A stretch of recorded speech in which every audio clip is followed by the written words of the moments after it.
고객님 안녕하십니까. 차파리 송씨입니다. 구독과 좋아요 그리고 주변 지인에게도 채널 홍보 부탁드리겠습니다. 오늘은 수입차 영업사원의 소득, 즉 기본급과 수당에 대해 얘기해볼까 합니다.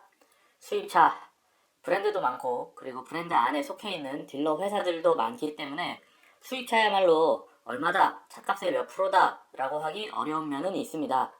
일단 간단한 수입 구조를 얘기를 하면 대부분의 수입차는 국산차와는 다르게 기본급이 있는 정규직 형태입니다. 다만 개인 회사와 대기업 계열사는 대우나 기본급도 다른데, 먼저 대기업 계열사들의 경우 직급은 회사 내규를 그대로 따르고 월 기본급은 세전 200만원 전후입니다. 즉 출퇴근만 하고 차를 단 한 대도 팔지 않아도 실수령 180만원 정도입니다. 단 주임, 대리, 과장, 차장, 직급에 따른 급여 차이는 거의 없는 수준이고, 애당초에 신입은 거의 뽑지 않고 경력직 위주로 뽑기 때문에 아무나 덥석 들어갈 수 있지는 않습니다. 그리고 출퇴근만 하면 이라고 했지만 애당초 대기업 계열사이기 때문에 회사에서 시키는 각종 활동, 행사, 교육 등 잡일이 엄청 많습니다. 그리고 위로부터 내려오는 스트레스 또한 굉장히 많아요. 그리고 개인 회사의 경우 보통 80만원에서 150만원 정도의 기본급을 주는데, 딜러 그 회사의 대표 마인드에 따라 한 대도 못 팔았을 때 흔히 백차라고 하는데, 백차를 타면 기본급도 깎아서 덜 주는 경우도 있습니다. 반면 어떤 회사는 위로금이라고 추가로 돈을 주기도 하는데 3개월 연속 받게 되면 집에 가라는 의미가 들어있기도 합니다. 그러니까 더 주는 게 좋지만은 않은 거죠. 그렇다면 수당은 대체 얼마가 되냐 너무 궁금하실 텐데, 이거는 저도 정확하게 얼마라고 말씀드리기는 어려워요. 왜냐면 회사에 따라서 차 가격과 무관하게 수당을 100에서 150만원으로 고정시켜 놓은 회사도 있고, 실 판매가의 1%에서 3% 정도 수준으로 수당을 주는 곳도 있기 때문이죠.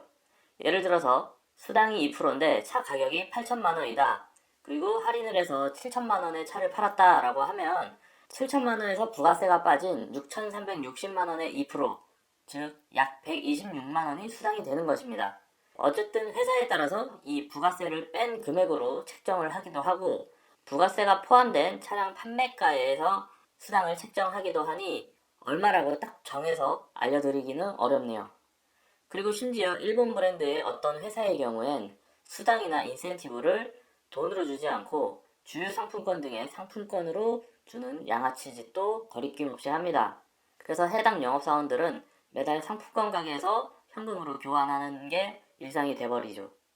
간혹 정말 안 팔리는 재고의 경우 추가 인센티브를 걸어서 빨리 처리하려고도 하지만 그 경우는 일반적인 경우는 아니기 때문에 오늘은 그 부분은 패스하도록 하겠습니다.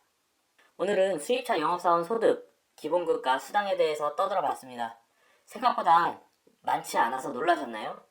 아니면 많아서 놀라셨나요? 어쨌든 영업사원들이 기본급을 받는 건 당연한 거고, 수당을 받아서 서비스를 또 해주기 때문에 이 수당들이 전부 실수익은 아니라는 점 참고해 주시면 될 것 같고요. 참고로 대부분 수입차들의 경우 쿠폰이 별도로 지급되지 않고 수당에서 처리한다는 점 참고해 주시면 될 것 같습니다. 하지만 놀라운 반전이 있습니다. 지금 제가 얘기한 수당과 기본급이 영업사원 소득들의 전부는 아니기 때문에 다음 시간엔 훨씬 더 놀라운 기타 소득들에 대해서 한번 얘기를 해보도록 하겠습니다.